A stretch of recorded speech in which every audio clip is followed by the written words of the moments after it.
بەناوی خوای بەخشندە و میهرەبان بەڕێزان و خۆشەویستانی بەرنامەی بەخشین سڵاو و ڕەحمەتی خوای پەروەردیگارتان لەسەر بێت. ئەمڕۆ لە شاری هەولێر لە نووسینگەی دەستگای خێرخوازی بەخشین لە هەولێر هەڵدەستین بە دابەشکردنی 1000 کارتۆن لە خواردن و خۆراک بۆ کەسانی کەم دەرامەت و هەژار و هەروەها خاوەن پێداویستی تایبەت و ڕێکخراوەکانی نابینایان و هەروەها کورتەباڵان و ئەو ڕێکخراوانەی ترکەوە پێشتر ناویان تۆمار کردبوو لە ڕێگای دەستگای خێرخوازی بەخشینەوە هاوکاری بکرێن. بۆیە ئەمڕۆ بە شێوەیەکی ڕێک و پێک و جوان ئەو سەبەتە خۆراکانە دابەش دەکەین بەسەر ئەو ماڵە هەژار و کەم دەرامەتانەی کەوا پێویستیان بە سفرەیەکی گەرم هەیە لە نێومانجی ڕەمەزاندا. بۆیە لەو بەرنامەیەدا لەگەڵمان بن بۆ دابەشکردنی 1000 سەبەتەی خۆراک بەسەر ماڵی هەژار و کەم دەرامەت و خاوەن پێداویستی تایبەت و بێباوکان. فەرموون لەگەڵمان بن.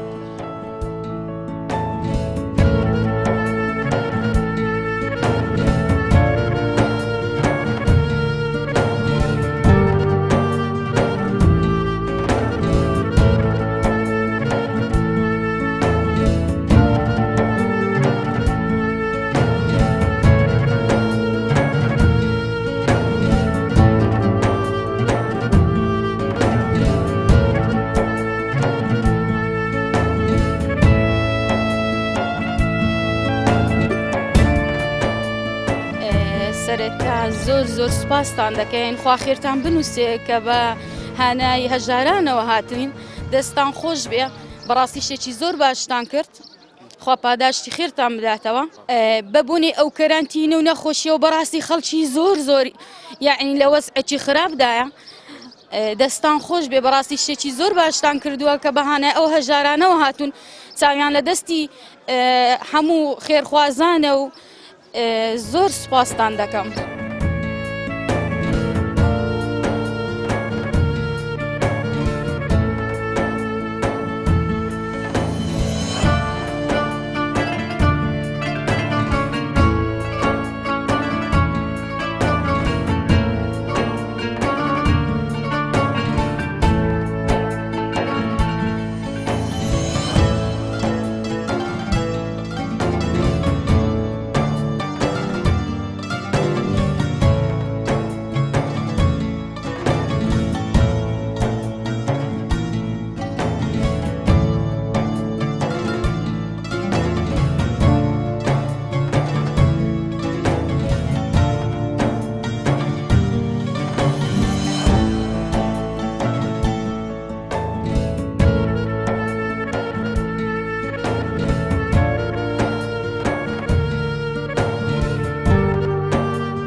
یەکێت نابینانی کوردستان زۆری ئەندامەکانی لە بریتون لە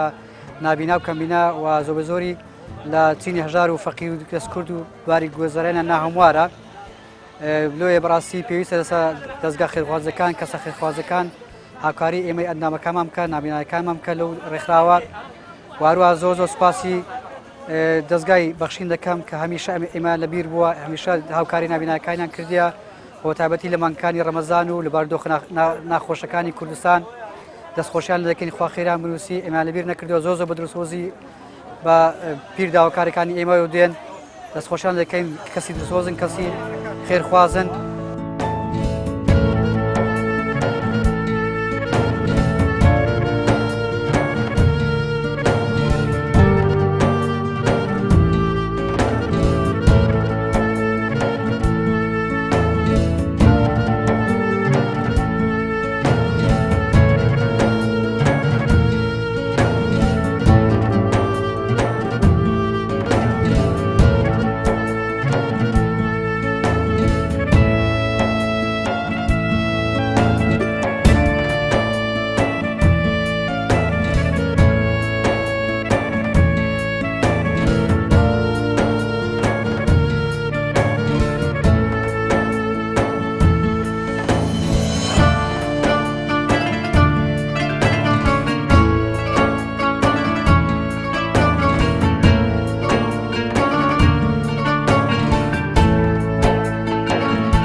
سەرەتا بە ناوی خی گەورە و میرەبان بە ناوی کۆمەڵی قوتابخانەکانی کوردستان دەستخۆشی لە هەموو ڕێکخراوە خێرخوازیەکان دەکەین کە ئەمڕۆ لەو بارودۆخە سەختەی کە کوردستان تێکەوتووە بەهۆی بڵاوبوونەوەی پەتای ڤایرۆسی کۆڕۆنا هەمومان دەزانین بارودۆخی خەڵک لە چ ئاستێکە بە تایبەتی چینی کورتەباڵاکان ڕێکخراوی خێرخوازی بەخشین ئەمڕۆ کە دیارە هەموو ڕێکخراوەکانیان بەسەر کردەوە یەک لەوانە کۆمەڵی کورتەباڵەکانی کوردستان کە توانیان هاوکارێکی باشیان بکەن خەڵک بارودۆخی زۆر خراپە مێدەوارین ڕێکخراوەکانی ترش ینی بە هەمان شێوە بتوانن هاوکاری ئەو کۆمەڵانە بکەن ئێمەش بە ناوی خۆمانەوە دەستخۆشیان لێ دەکەین هیوای تەمەند درێژیان لەبۆ دەخوازین هەر سەرکەوتوو بن بە ناوی گشت کەمەندامانی کوردستان و بە تایبەت کۆمەڵی ژینەوە زۆر زۆر سپاس و دەستخۆشی لە ڕێکخراوی دەستگای بەخشین دەکەم کەوا لە کاتی سەرهەڵدانی ڤایرۆسی کۆڕۆناوە لە کاتی سەرهەڵدانی ئەو ڤایرۆسەوە بە هەموو شێوازەک هاوکاری چین و توێژەکانی کۆمەلگایان کردیە و لە نێویشاندا توێژی کەم ئەندامانیان لە دەست پێشێکدانایە بۆیە بەڕاستی ئەوە یعنی جێگای تەقدیرە جێگای لەبیر نەچوونەوەیە ئەمەیان پێویستە ببتە نمونەیەک لە بۆ نەک ئەو دەستگای لە بۆ هەموو خەڵکانێک.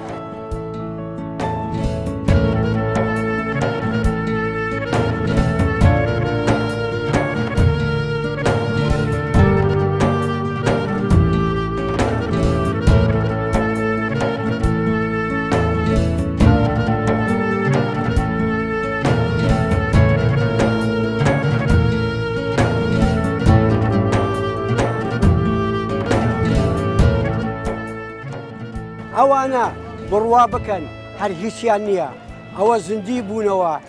دەمانەوێت داواکارین زیاتر یارمەتیمان بدەین ژمارەی بیرکۆڵەکانی کوردستان لێرە 3868 کەسە داواکارین ئومێدەوارین زیاتر یارمەتیمان بدەن سوپاسی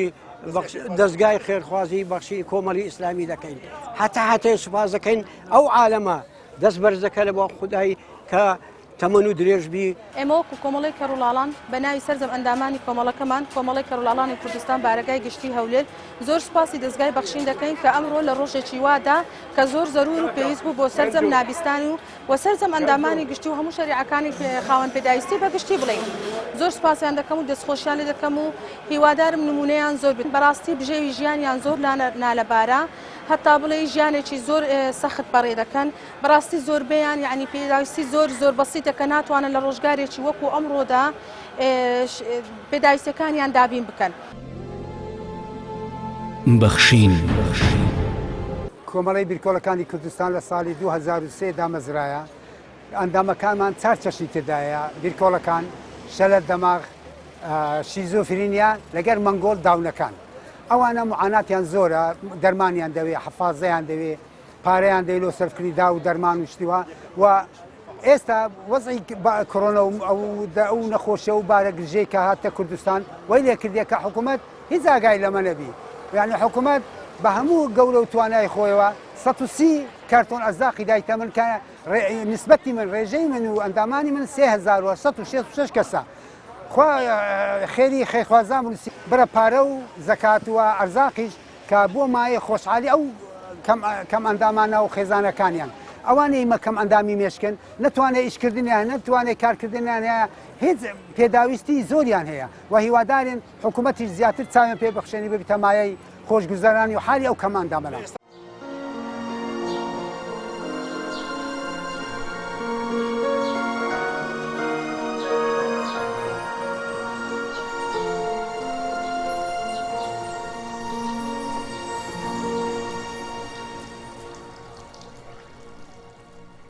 بە بەنای خۆی گەورە و میهرەبان دەستگای خێرخوازی بەخشین دوای ئەوەی کە بۆ مانجی ڕەمەزانی پیرۆز کۆمەڵی پرۆژەی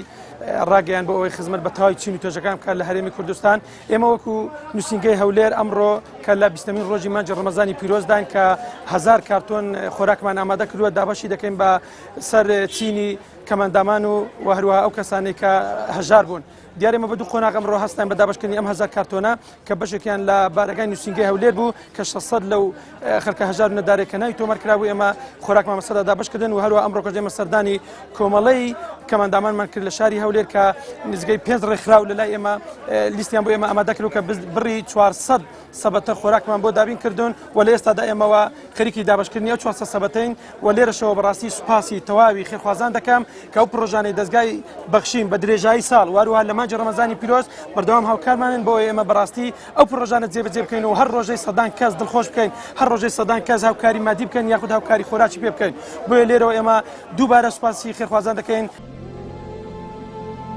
بەخشین ئێمە لە مانجی ڕەمەزاندا و لە ڕێگای خێرخوازانەوە توانیمان تەنها لەمڕۆدا 1000 سەبەتەی خۆراک بگەینە دەستی ئەو کەسە مستحق و ئەو کەسە شایستانە